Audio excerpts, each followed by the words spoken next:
Quisiera cruzar el río, quisiera cruzar el río, sin que la arena me sienta.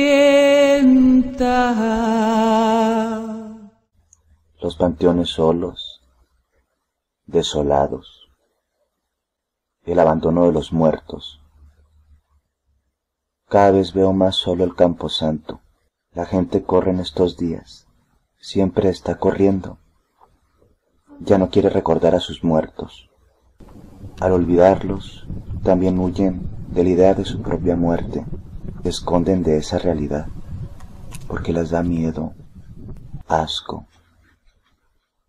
Cada tumba es una negación, más cuando está sola, cuando no tiene flores, cuando nadie la limpia. Es una negación. Alguien se niega a ver su futuro y prefiere seguir corriendo. No sabe que lo único que le espera es una tumba olvidada en un panteón solo. Quisiera cruzar el río, quisiera cruzar el río, sin que la arena me sienta. Ponerle grillos al diablo, ponerle grillos al diablo y a la muerte una cadena, y a la muerte una cadena.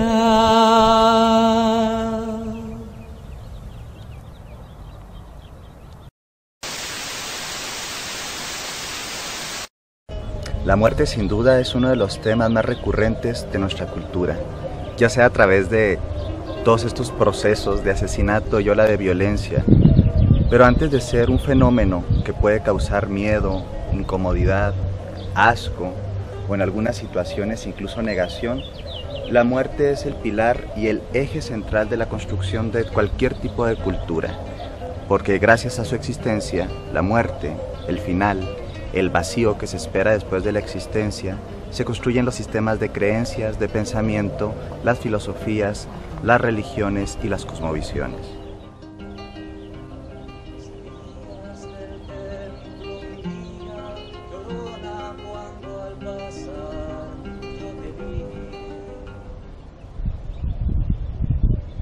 Todas las personas, de una u otra forma, queremos saber qué nos depara después de la muerte.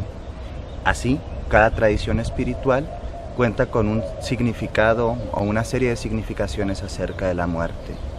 En algunas tradiciones volvemos al vacío eterno de donde todo emerge.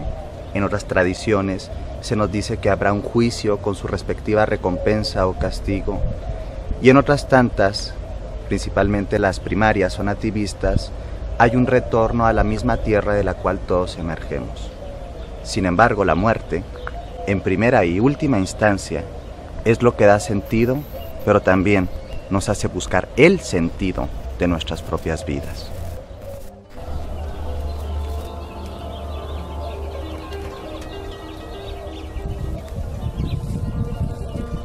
Cuando paseamos por los panteones nos damos cuenta que la mayoría de las tumbas tienen frases que tienen que ver con la paz y la tranquilidad. Dicen por ahí que nosotros morimos como vivimos. Uno de los grandes pensamientos occidentales, a través de la cultura judaica, cristiana y específicamente el catolicismo, es que la muerte nos llevará a un estado en el cual retornamos a la esencia divina. Esta misma esencia divina, de una u otra forma, nos juzgará y tendremos ya sea la gloria eterna o un castigo en el infierno. Quizá una de estas ideas a nivel religioso, esta idea específica a nivel religioso, es con la cual se ha controlado la conducta de las personas a lo largo de milenios, ya que si no seguimos de los instruccionamientos que dicen las religiones, pues tenemos consecuencias negativas.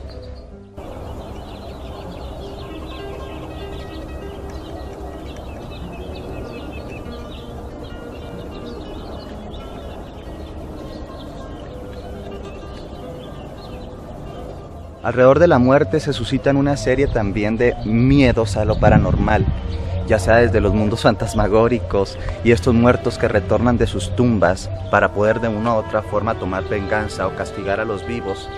No es algo nuevo esta creencia, es una creencia muy antigua. Sin embargo, ¿sí?, actualmente se ha explotado este miedo a la muerte precisamente por la conexión que existe entre el miedo, ¿sí?, y la falta de fe, la creencia y la desconexión con un sentido profundo de la vida. Es interesante ver cómo existen cada vez más películas acerca de muertos vivientes, zombies, aparecidos, seres espectrales.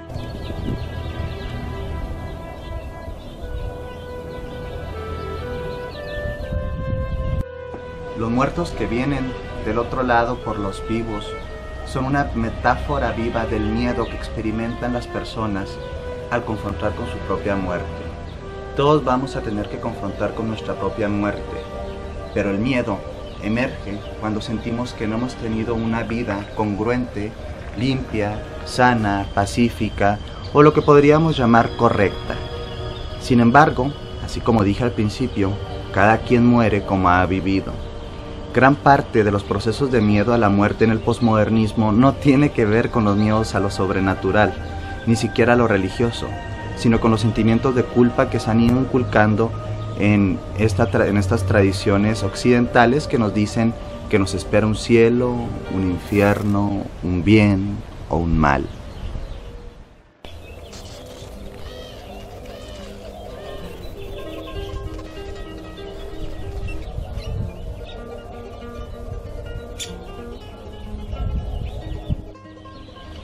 Cuando paseamos por los camposantos, que realmente son jardines de vida y muerte, descubrimos que la muerte no es ni tan pavorosa, ni tan destructiva, ni tan mala.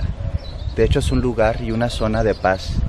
Tiene que ver con la tranquilidad, tiene que ver con el descanso, pero también tiene que ver con un hermoso proceso de la naturaleza, que es la eterna regeneración. Ella es la gran transformadora, la que todo regenera, la que todo transforma. Cada cadáver que está en descomposición bajo la tierra se reincorpora, ¿sí?, a través de todos sus agentes biológicos y químicos a la tierra de la cual comió. Eso es una visión hermosa de la muerte que a mí, en lo personal, ¿sí?, creo que es la más sana.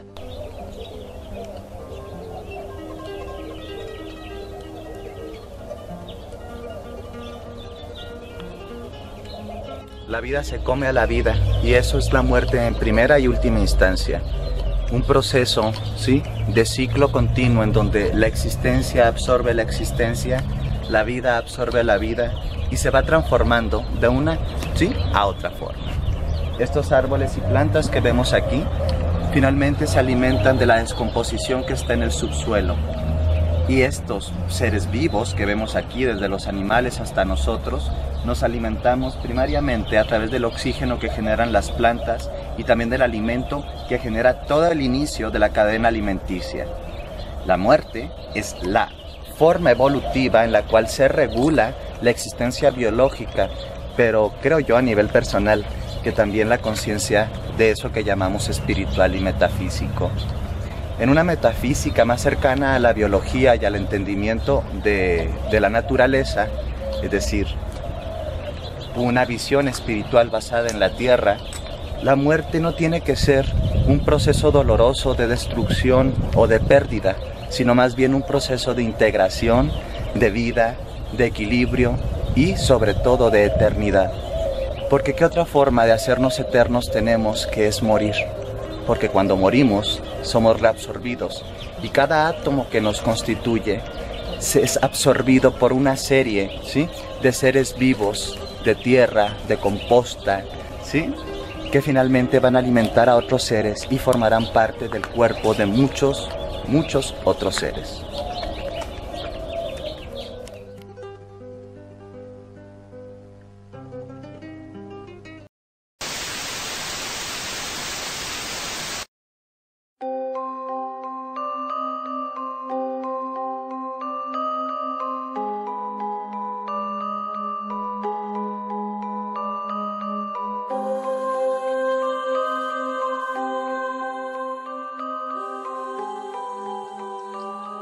Cerraron sus ojos que aún tenían abiertos. taparon su cara con un blanco lienzo, y unos sollozando, otros en silencio, de la triste alcoba todos se salieron. La luz en un vaso ardía en el suelo, al muro arrojaba la sombra del lecho, y entre aquella sombra veíase a intervalos dibujarse rígida la forma de un cuerpo.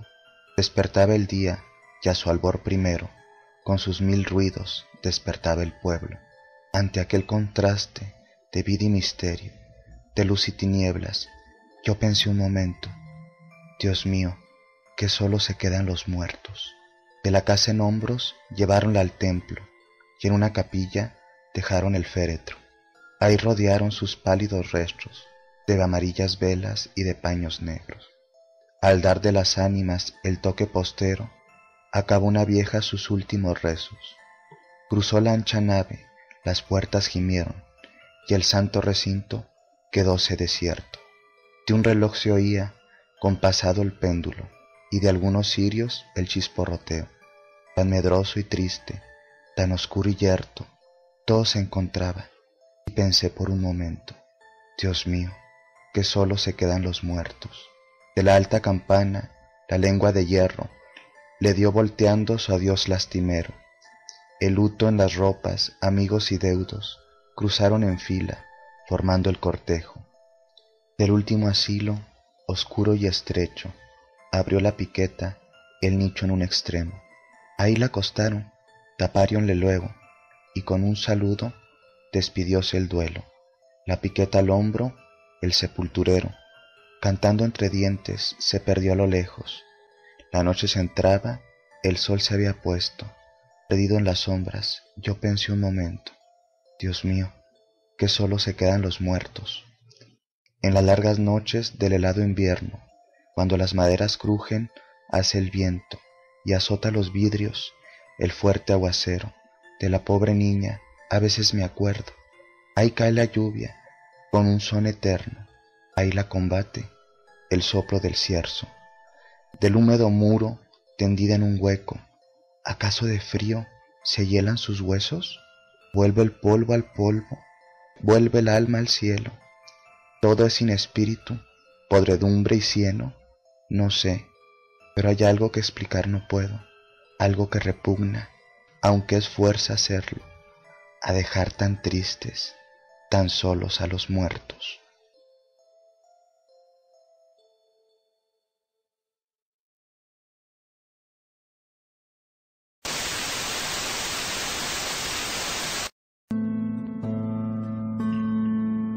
Dejamos desde algunas tradiciones espirituales y filosofías la parte o el componente biológico de nuestro ser y trascendemos. La visión más occidentalizada, por influencia de la cristiandad y el catolicismo, nos dice que el cuerpo es la prisión del alma y que cuando el cuerpo termina su función, libera al alma o al espíritu del pecado que estaba atándolo al cuerpo. En esta visión occidental hay una dicotomía específica en donde se describe el cuerpo como el receptáculo de la vida, pero también como el receptáculo del pecado, mientras que el espíritu se mantiene libre del mismo y será liberado y trascenderá a esferas de mayor evolución, crecimiento, etc., etc., etc.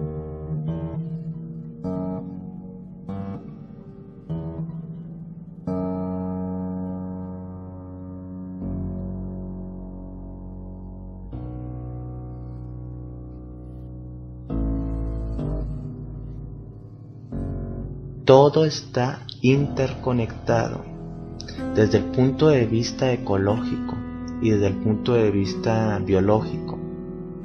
Todo está conectado, quizá también desde el punto de vista espiritual.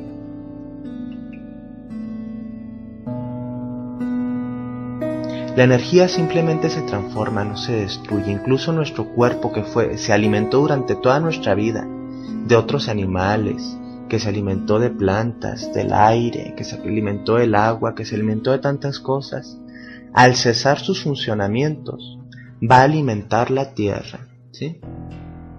Y esta tierra alimentará a otros seres. Y nosotros viviríamos a través de la vida de otros seres, a través de sus cuerpos. Como en nuestros cuerpos también habita la vida de muchos otros seres.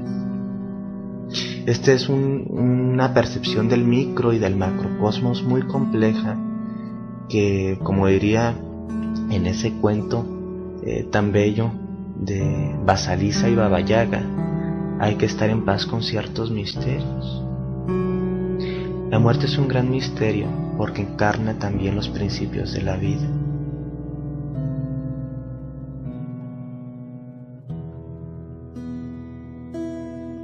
Todo está en continua transformación y en continuo movimiento. Tú no puedes dejar encapsulada, por decirlo de alguna forma, la energía o paralizada eternamente. Eso no tiene ninguna función biológica, no tiene ninguna función vital, no tiene ninguna función energética. Se requiere el perpetuo movimiento, incluso nuestro universo, aunque tú lo veas alrededor estático, porque si no se mueve, bueno, se está moviendo la Tierra, se están moviendo las moléculas que configuran los muebles, que configuran nuestro cuerpo. El mismo universo está en expansión y en movimiento continuo, ¿sí? Entonces, es toda una transformación continua.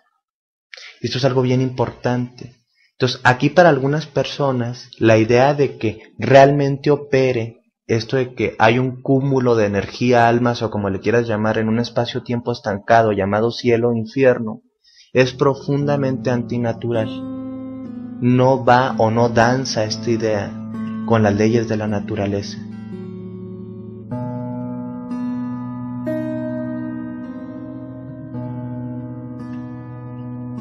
Es decir, así como la luna, todos empezamos a crecer, emergemos, nos llenamos, llega una etapa de nuestra vida en donde menguamos y finalmente desaparecemos en la noche. Después volveremos a renacer poquito a poquito, nos volveremos a llenar, seguiremos menguando y otra vez entraremos en la oscuridad. En estas tradiciones se ve también igual que las semillas.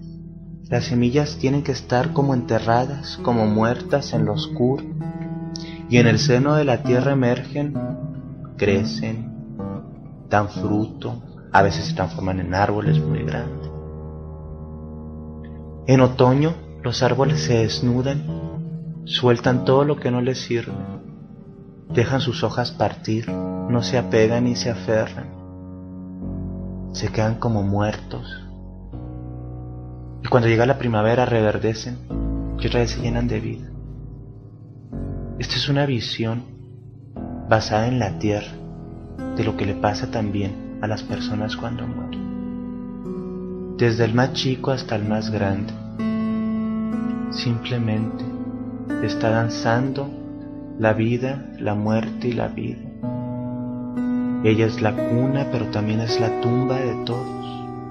Ella es la gran transformadora.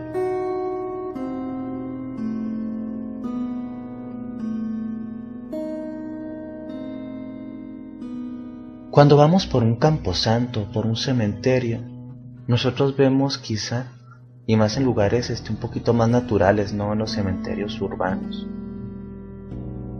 que siempre son lugares llenos de vida. Por debajo de la tierra hay un montón de cadáveres en descomposición, transformando esa descomposición en nueva vida, en larvas, en gusanos, en nutrimento para la tierra. Lo que vemos por arriba es un jardín hermoso, un jardín lleno de flores, de árboles, de pinos altos. Lo que está por debajo son cadáveres que alimentan la vida. Es algo hermoso, es algo confrontante, es algo que nuestra sociedad nos esconde. No vemos la muerte cara a cara. Y si la vemos con miedo, miedo al juicio, al pecado, al infierno, miedo al karma, a lo que trae, a lo que se lleva. Pero no la vemos como ese estado continuo de transformación, como ese perfecto equilibrio que la naturaleza nos dio, ¿sí? La muerte es el regalo de la transformación. La muerte es el regalo, no de la vida eterna, de la eterna sustentabilidad de la vida. La vida se sostiene a través de la muerte.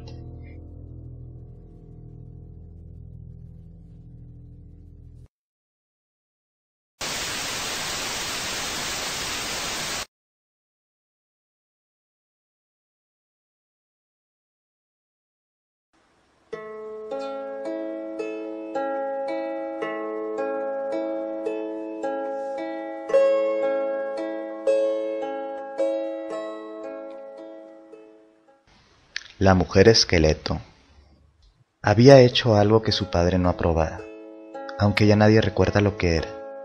Pero su padre la había arrastrado al acantilado y la había arrojado al mar. Ahí los peces se comieron su carne y le arrancaron los ojos. Mientras yacía bajo la superficie del mar, su esqueleto daba vueltas y vueltas en medio de las corrientes. Un día vino un pescador a pescar. Bueno, en realidad antes había muchos pescadores en esa bahía, pero aquel pescador se había alejado mucho del lugar en donde vivía y no sabía que los pescadores de esa zona ya no pescaban ahí, pues decían que ahí había fantasmas. El anzuelo del pescador se hundió en el agua y quedó prendido nada menos que a los huesos de la caja torácica de la mujer esqueleto. El pescador pensó: he pescado uno muy gordo, uno de los más gordos. Ya estaba calculando mentalmente cuántas personas podrían alimentarse con este pez tan grande, cuánto tiempo les duraría y cuánto tiempo él podría verse libre de esta ardua tarea de cazar y pescar.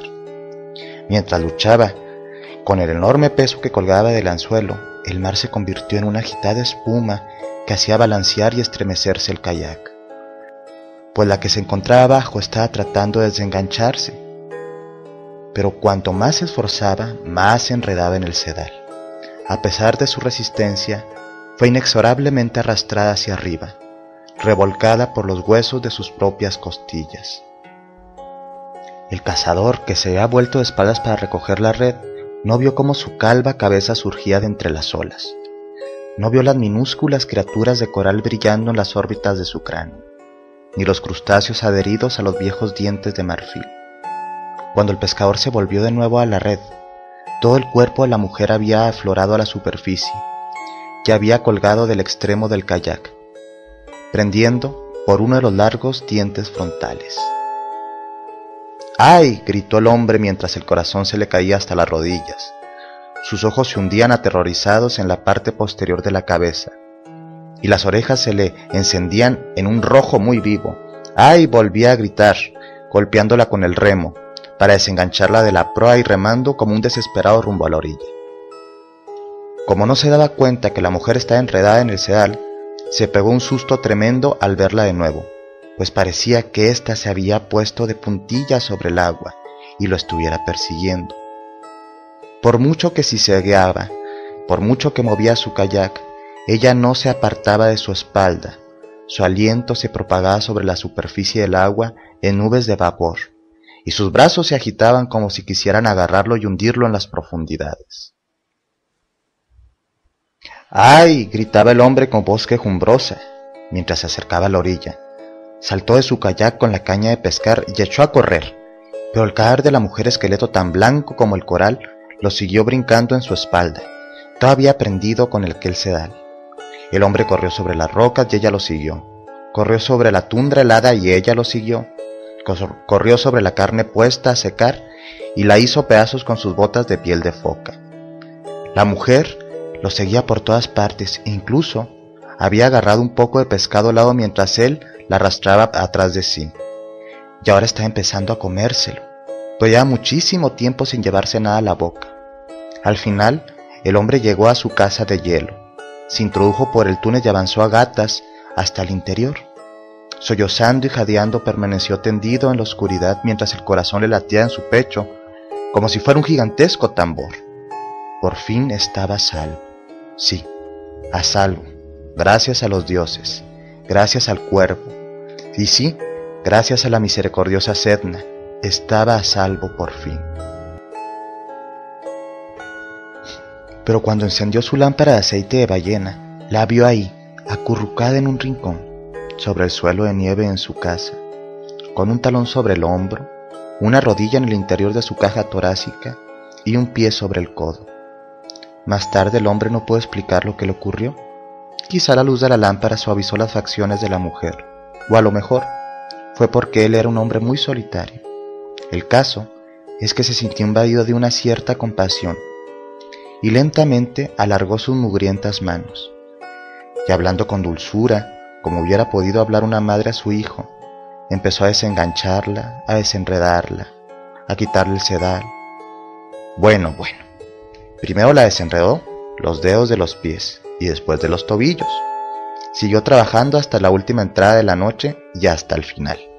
Cubrió a la mujer esqueleto con unas pieles para que entrara en calor y le colocó los huesos en orden tal como hubiera tenido que estar los de cualquier ser humano.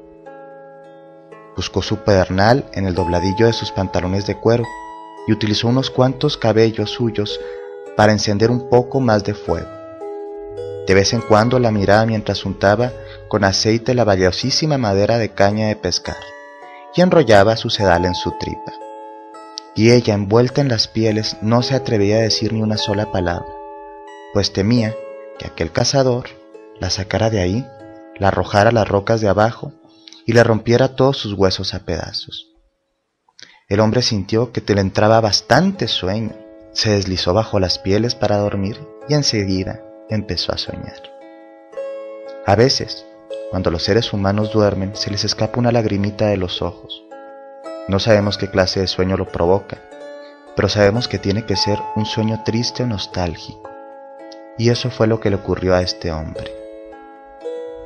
La mujer esqueleto vio el brillo de la lágrima bajo el resplandor del fuego, y de repente le entró mucha sed. Se acercó a rastras al hombre dormido, y en el crujir de sus huesos acercó su boca a la lágrima. La solitaria lágrima fue como un río y que ella bebió y bebió y bebió hasta conseguir saciar todos los años de su sed. Después, mientras permanecía tendida al lado de ese hombre, introdujo la mano en el interior del hombre dormido y le sacó el corazón, el que palpitaba tan fuerte como un tambor. Se incorporó y empezó a golpear pom, pom, pom. Mientras lo golpeaba se puso a cantar carne, carne, carne, carne, carne, carne. Y cuando más cantaba, tanto más se le llenaba el cuerpo de carne. Pidió cantando que le saliera el cabello y unos buenos ojos y unas rollizas manos. Pidió cantando la hendidura de la entrepierna y unos pechos lo bastante largos como para poder envolver y dar calor, todas esas cosas que las mujeres necesitan. Pidió cantando que desapareciera la ropa del hombre dormido y se deslizó al lado de su cama, piel contra piel. Devolvió el gran tambor, el corazón a su cuerpo, y así fue como ambos se despertaron, abrazados el uno del otro, enredados el uno en el otro, después de pasar la noche juntos, como ahora, de otra manera, de una manera buena y perdurable. La gente no recuerda la razón de su mala suerte. Dice que la mujer y el pescador se fueron. A partir de entonces, las criaturas que ella había conocido durante toda su vida bajo el agua se encargaron de proporcionarle siempre alimento. La gente dice que es verdad y que eso es todo lo que se sabe. La mujer esqueleto, de Clarissa Pinkola Estés.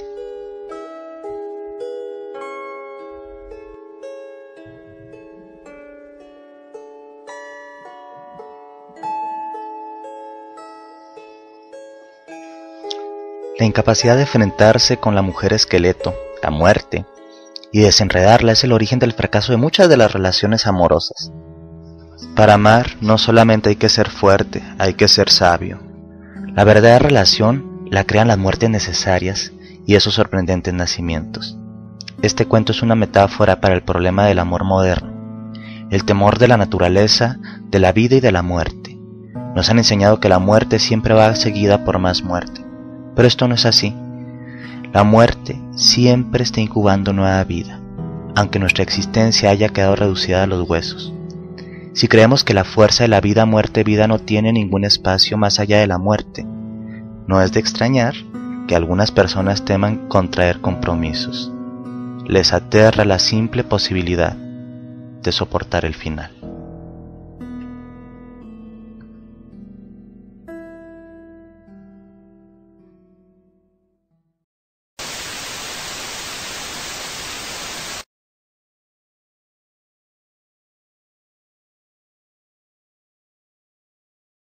Estamos aquí con el psicólogo Cristian Ortiz para abordar el tema del suicidio, que nos diga desde su punto de vista, desde la psicología, qué es lo que piensa el suicidio y qué acercamiento ha tenido con él.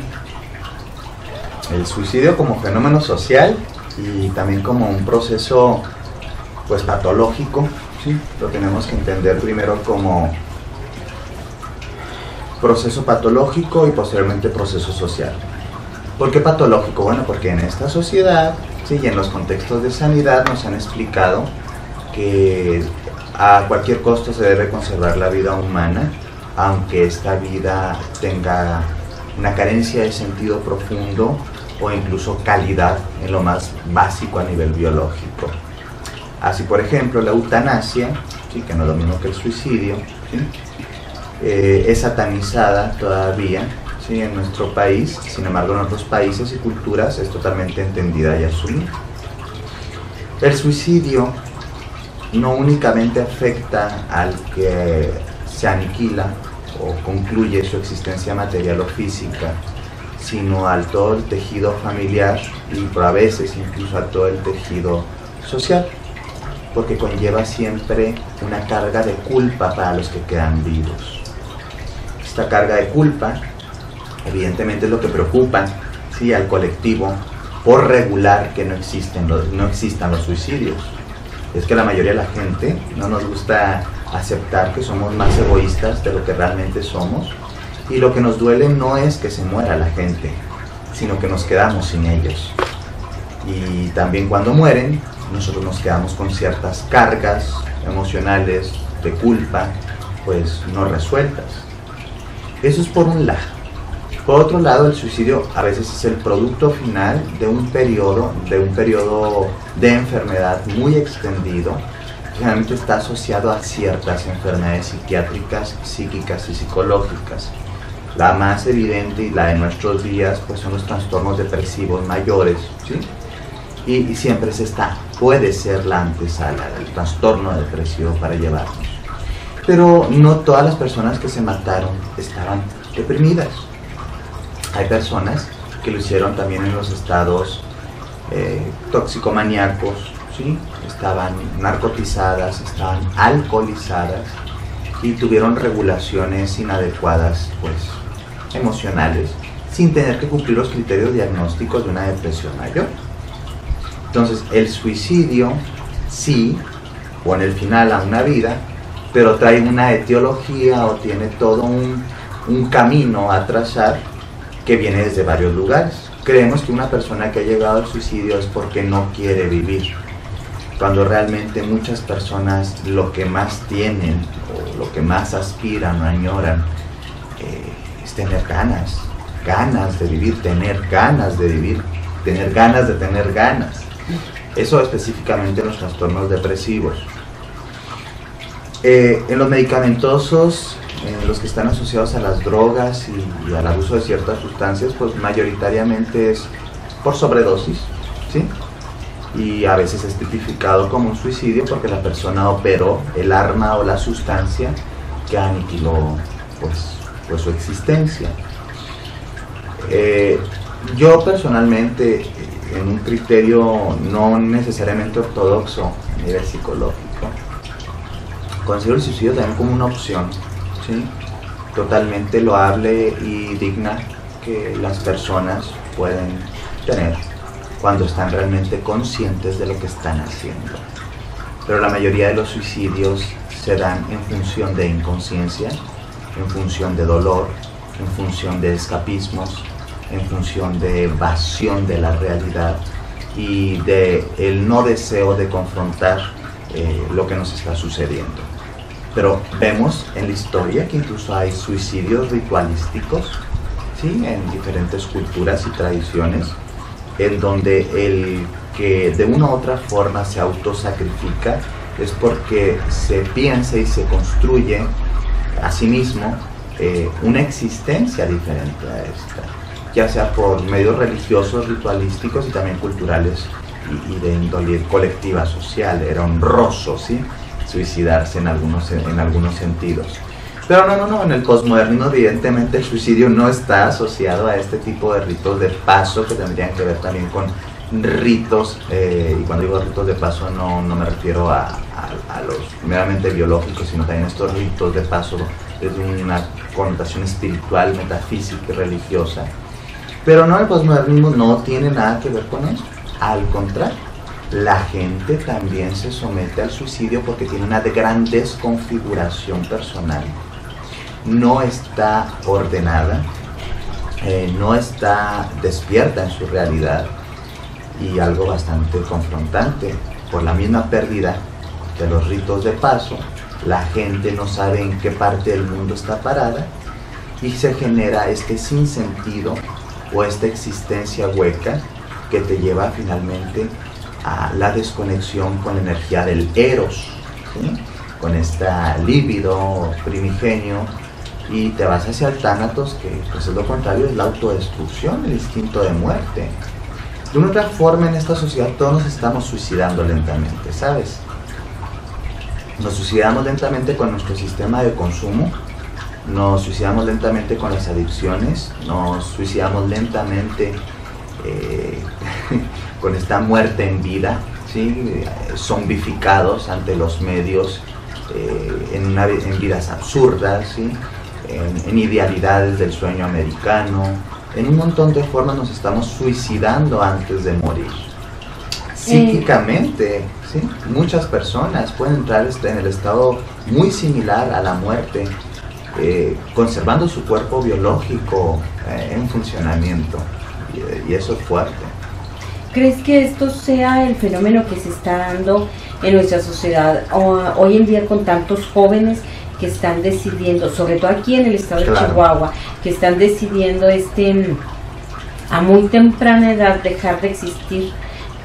¿Crees que sea esta falta de sentirse integrados, o como decías ahorita, de esos ritos de paso perdidos? Gran identidad. Sí, la pérdida del yo, ¿sí? O esta sensación de perder nuestro propio yo nos puede llevar al estado, sí, de la pérdida del sentido, y por lo tanto la idea de que es mejor aniquilar.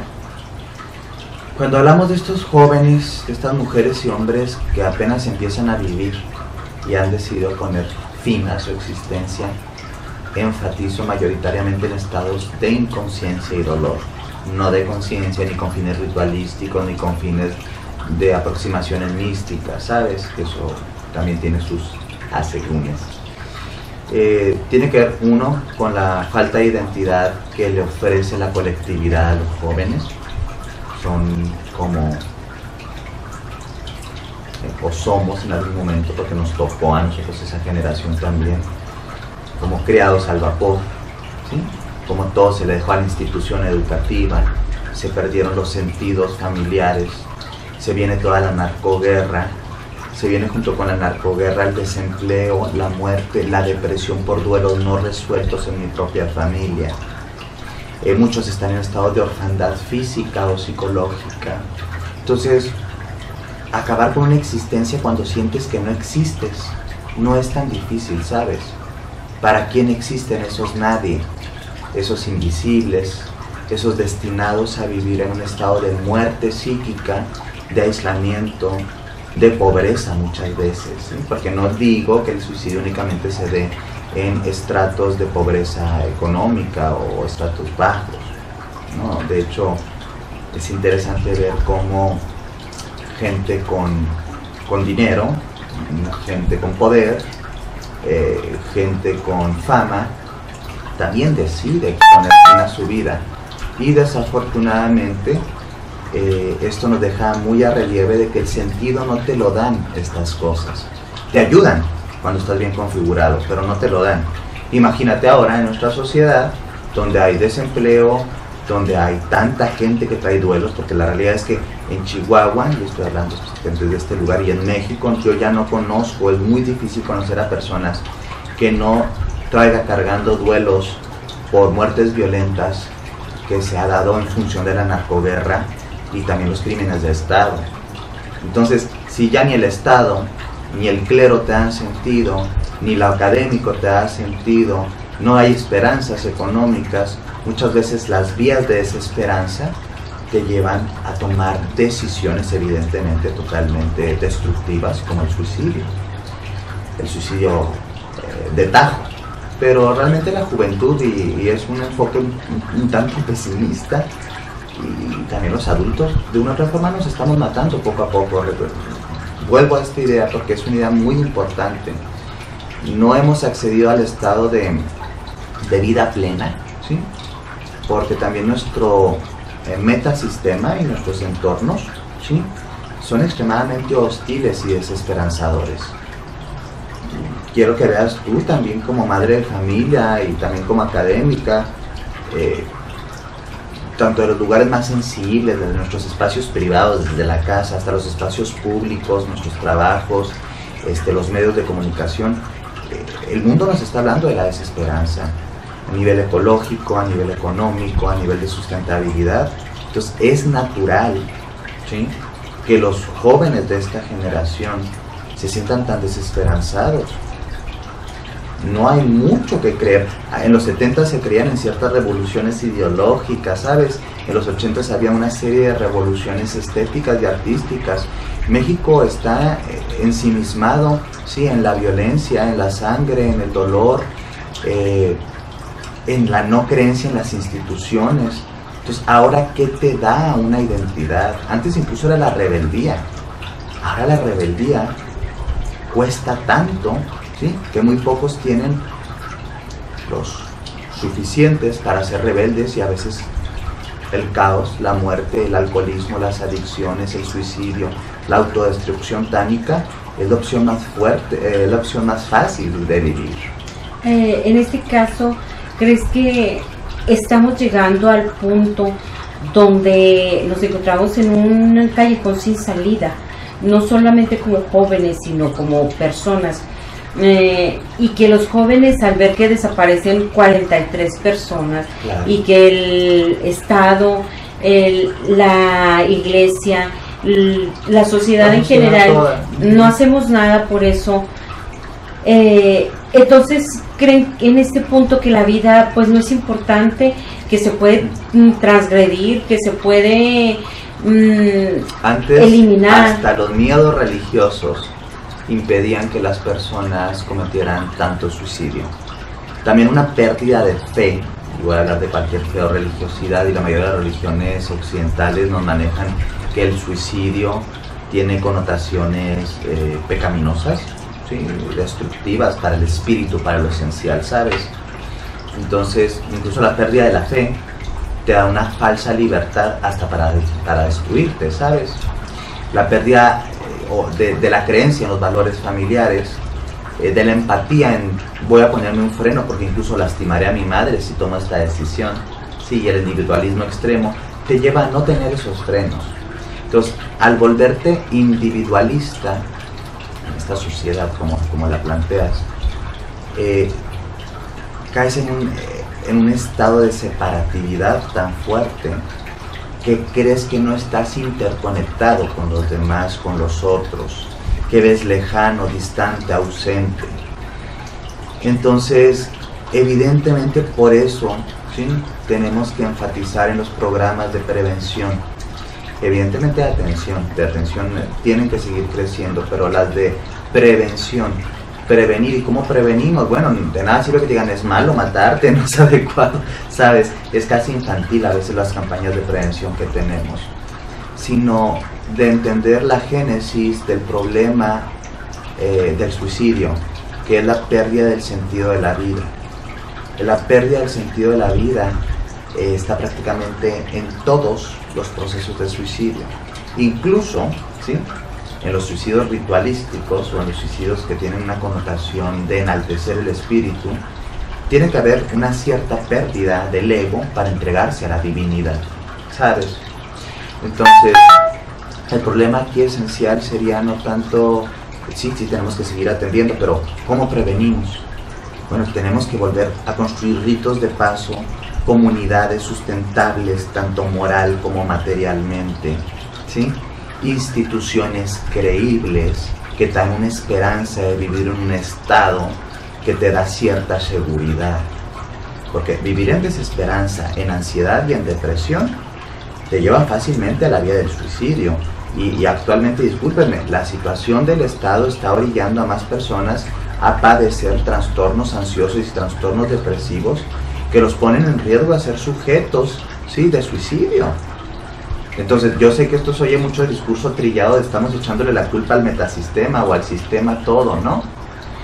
Pero es que es parte del problema y es parte medular del problema. Ahora nosotros como ciudadanos y como gente de a pie, pues tenemos que volvernos precisamente contra el sistema. Y contra el sistema no es destruir eso, sino de no transformarnos o prostituirnos a ese sistema.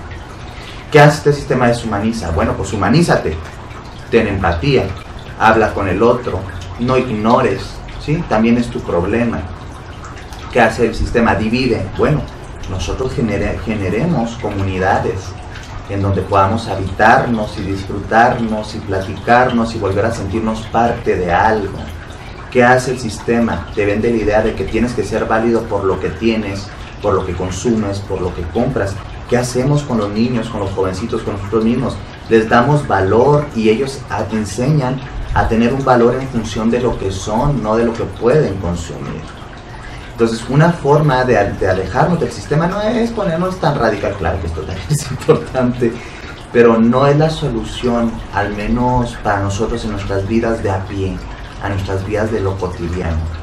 Tenemos que ser justo lo contrario al monstruo que nos está comiendo, y eso es ser humanos. Existen especies, mamíferos, que también se suicidan, no únicamente los seres humanos, se suicidan. Y se suicidan en condiciones cuando encuentran que su ecosistema o su vida toda o de su colectividad está en peligro y hay una pérdida de esperanza, y por ejemplo encontramos el fenómeno de las ballenas y delfines encallados que lo vuelven a hacer una y otra, entonces hay gente que dice, bueno, quizá están enfermos, quieren alquilar. No, la realidad es que pierden la esperanza. ¿Sí? Eso quería abordar contigo. Por lo general pensamos que las personas que recurren al suicidio están enfermas, están deprimidas, pero como tú decías, no necesariamente. No. ¿Piensas tú que nuestro fenómeno de suicidios ahorita en nuestra ciudad se debe más a la desesperanza de una sociedad que no va a ninguna parte? Evidentemente somos la generación de los perdidos. ¿Sabes? Estamos en una generación de mucha pérdida de creencia en cualquier tipo de institución. La institución es la que ordena, y los rituales de paso, y la familia como sistema de contención, y la comunidad o colonia o sector donde vives. Ahora la gente, cuando hablo específicamente de Chihuahua, ni siquiera saluda.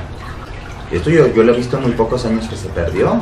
No saludan en el supermercado, no saludan en las gasolineras. Entonces toda esta pérdida, ¿sí?, de el sentido de pertenencia a algo me lleva a la desesperanza, y no tiene que ser patológica, es una desesperanza prácticamente existencial. De hecho, en algunos programas de prevención del suicidio, pues lo primero que tenemos que ver es encontrar el sentido de las personas. Si a la persona le gusta pintar, pinta, si le gusta, crea, si le gusta estudiar, estudia, pero tenemos vidas tan estereotípicas que nada más dicen que esto es correcto y que esto no, que hay un gran nicho de jóvenes, de mujeres y hombres jóvenes que no quieren seguir estos caminos preestablecidos, tanto por las culturas capitalistas y heterosexistas, y no los quieren seguir y tienen que seguirlos, y van siguiendo sueños ajenos sin encontrar los propios, y esto siempre te lleva a la desesperanza.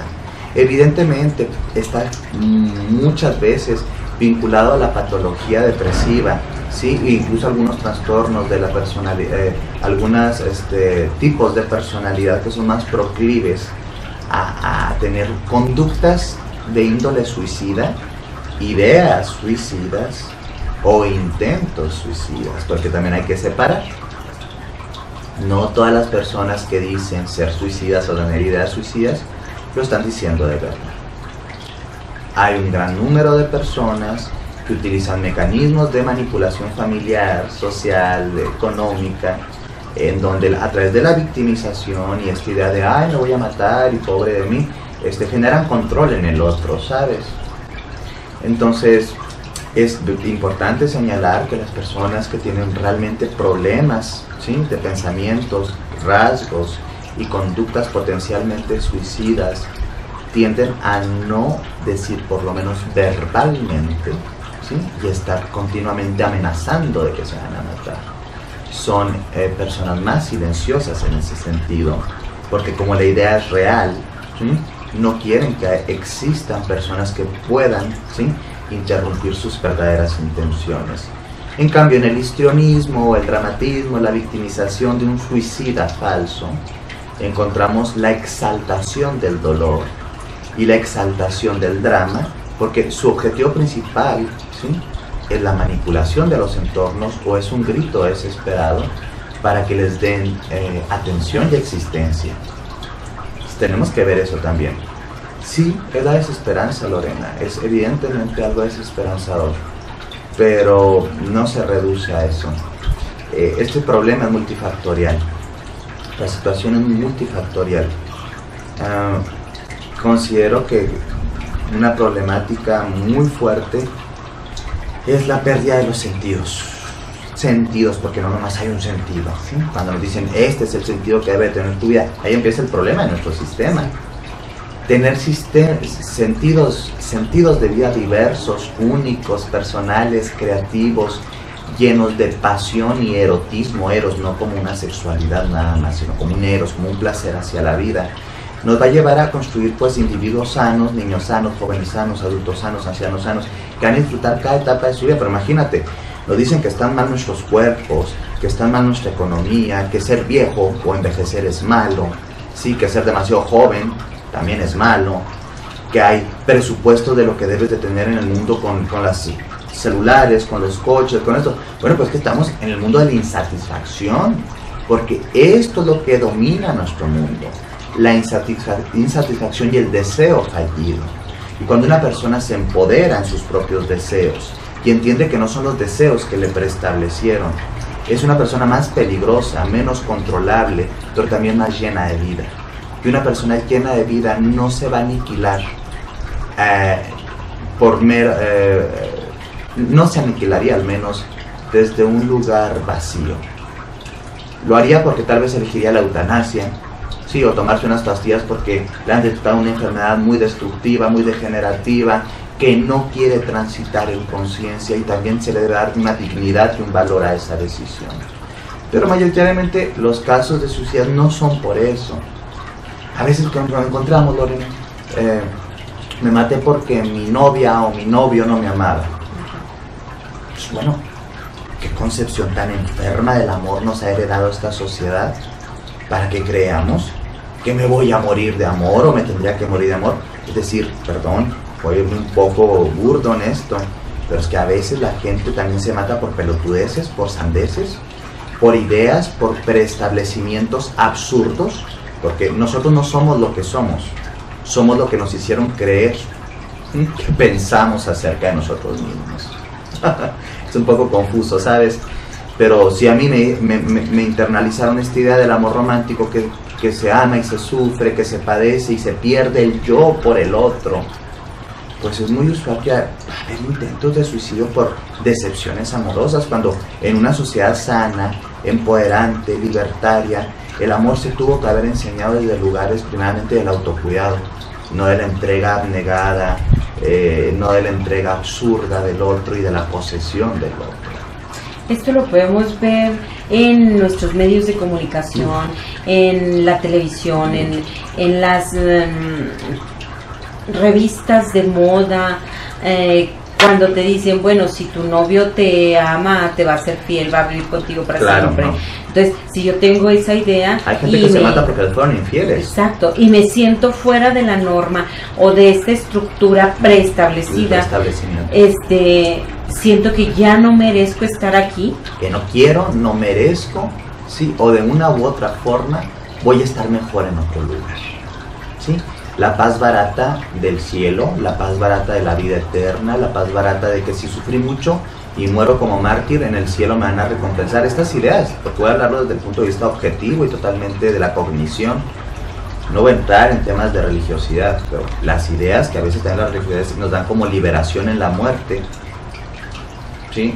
Pues nos llevan también a tener ideas bastante negativas, ¿sabes? Qué contradictorio sería esto, ¿no? Qué contradictorio. Que la religión te diga que hay una mejor vida No. y al mismo tiempo juzgue a los suicidas. Y en un tiempo pasado incluso No podían enterrarlos. no los podían enterrar en los cementerios, no se les podía oficiar misas de cuerpo presente, era totalmente, ahora sí, no solamente era invisibilizado el suicida en vida, sino también en muerte. Claro, evidentemente.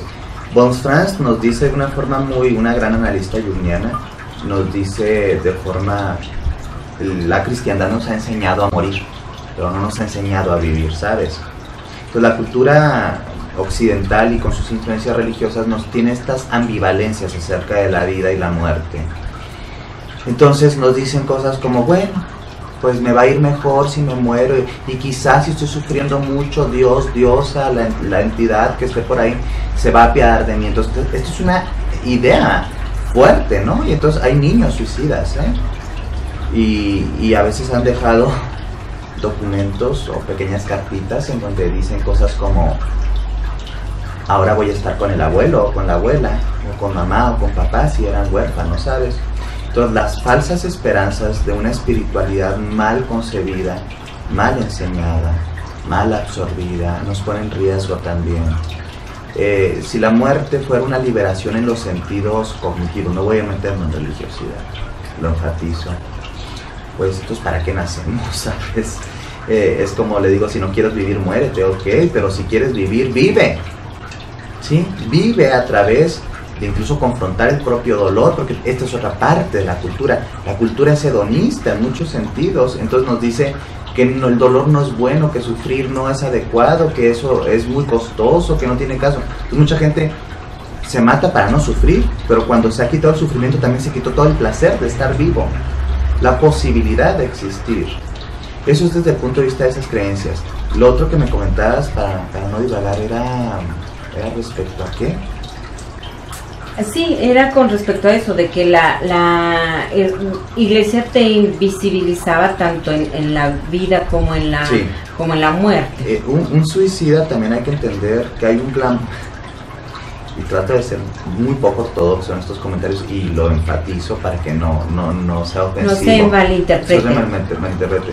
Hay gente que como ha tenido también vidas tan grises o tan secundarias en su propia percepción, evidentemente, porque siempre somos lo que como nos percibimos, ¿sí?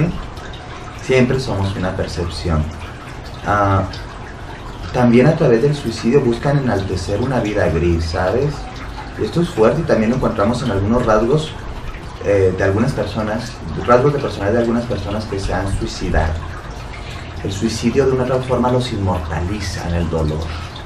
Es una forma de ser un tipo de mártir o de transgredir las formas naturales de muerte que también están preestablecidas. Entonces el suicidio es un acto de rebeldía, ¿sí? En una sociedad judaica cristiana que repele a esa conducta, y también es una conducta de sadismo porque en ella ejercen dolor y culpa hacia los que se quedan, principalmente a la familia. Hay muchos suicidas que lo hacen desde el enojo, y también es un acto de sadismo y de violencia hacia los que se quedan.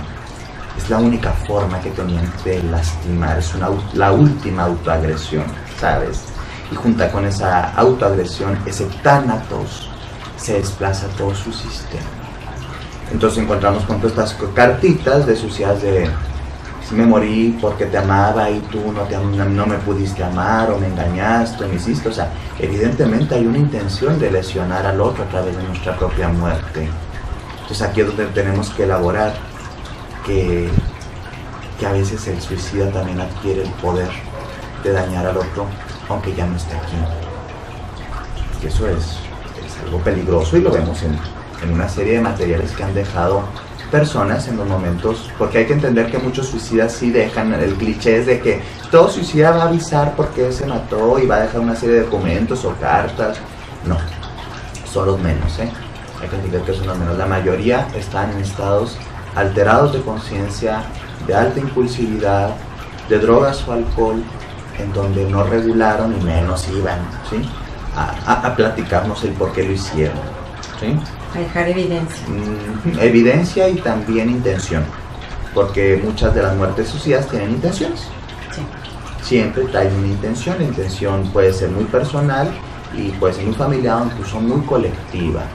Hay sociedades donde gente se somete a suicidios dejándose de consumir alimentos y agua para pedir paz. Y su muerte tiene un sentido que trasciende su propia existencia, o al menos así lo percibe él o ella. Estaríamos hablando de los suicidas altruistas. Altruistas o terroristas, porque también hay suicidas, ¿sí?, que llevan bombas en su cuerpo, saben que aniquilarán su vida, están conscientes de esto, pero el fin justifica a los medios y su vida de una otra forma, más que todo en este tipo de terrorismo que tiene connotaciones sí religiosas y sí de creencias, hay esta esperanza de que en la muerte pues pasarán a una recompensa, ¿sí?, divina, con un cielo, con un estado de paz. Pero de una otra forma, este tipo de suicidas podríamos dejarlos en lugar de los suicidas manipulados, ¿sí? Hay una manipulación, pueden manipular al otro. Los sistemas sectarios han utilizado también el suicidio como forma de controlar a sus devotos o devotas cuando ven que se les van a salir del huacal. Entonces es tanto el hambre de poder y tan sociópata el comportamiento de los líderes que prefieren aniquilarlos antes de verlos libres. Y no es algo muy diferente a lo que hacen las instituciones religiosas. No te tienen que destruir el cuerpo para matarte, La peor muerte, al menos para mí desde el humano, es la incapacidad de ser lo que realmente eres y habitar un mundo, ¿sí?, que no te pertenece. Eso es una forma de muerte muy fuerte. Bueno, pues muchas gracias por tu colaboración y por habernos permitido estar aquí contigo y